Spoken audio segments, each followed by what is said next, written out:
এবার হৃদয়ের গভীর থেকে মনে মনে বলুন, আল্লাহ মহান, আল্লাহ মহান, আল্লাহ মহান, সর্ববিষয়ে সর্বশক্তিমান, তিনি একক ও অদ্বিতীয়, তিনি একমাত্র উপাস্য।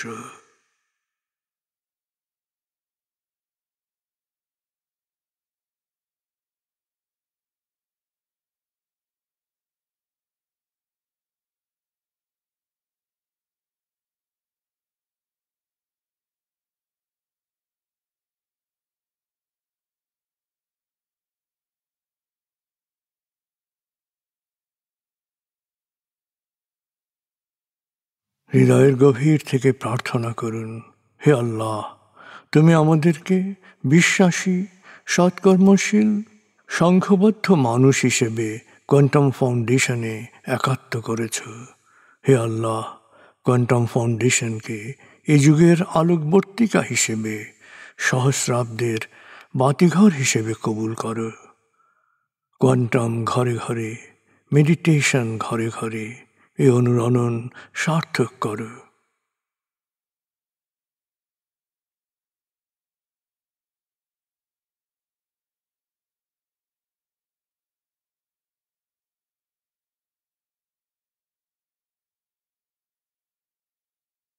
হে আল্লাহ, হে দয়াময়, হে মেহেরবান, কোয়ান্টাম ফাউন্ডেশনের সকল কার্যক্রম, শিক্ষা সেবা, শুদ্ধাচার, রক্তদান, এতিমান, প্রবীণ সেবা, চিকিৎসা সেবা, খতনা, মাতৃমঙ্গল, দাফন, কোয়ান্টাম মেথড কোর্স, এই সমস্ত কার্যক্রমকে সদকায়ে জারিয়া হিসেবে কবুল করো।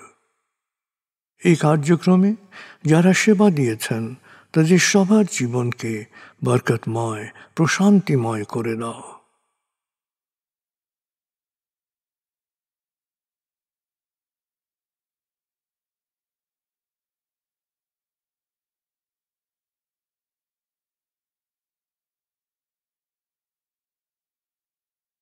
হে আল্লাহ, গত ৩০ বছর ধরে ফাউন্ডেশনের কাজগুলোকে গতিশীল রাখার জন্যে যারা নিয়মিত দান করেছেন, যারা এককালীন দান করেছেন, যারা জাকাত দিয়েছেন, যারা স্থাবর অস্থাবর সম্পত্তি দান করেছেন, তাদের সবার দানকে তুমি সৎ দান হিসেবে কবুল করো, সদকায়ে জারিয়া হিসেবে কবুল করো। তাদের পরিবারে সুখ ও প্রশান্তি দান করো, তাদের ধন সম্পত্তিতে বরকত দান করো।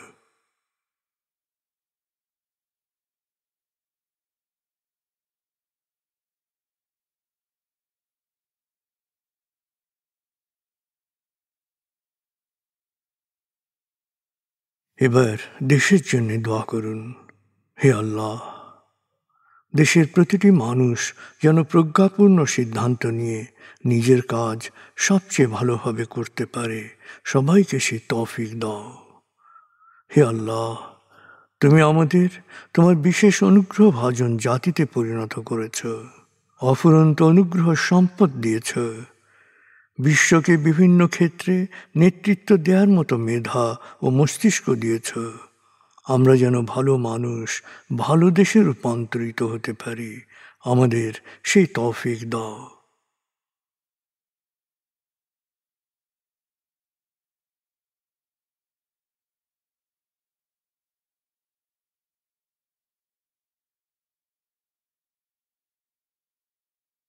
ভালো মানুষ, ভালো দেশ, স্বর্গভূমি বাংলাদেশ। ভালো মানুষ, ভালো দেশ, স্বর্গভূমি বাংলাদেশ। ভালো মানুষ, ভালো দেশ, স্বর্গভূমি বাংলাদেশ। দেশের জন্য প্রার্থনা করুন। দেশকে যেমন দেখতে চান সেভাবে প্রার্থনা করুন।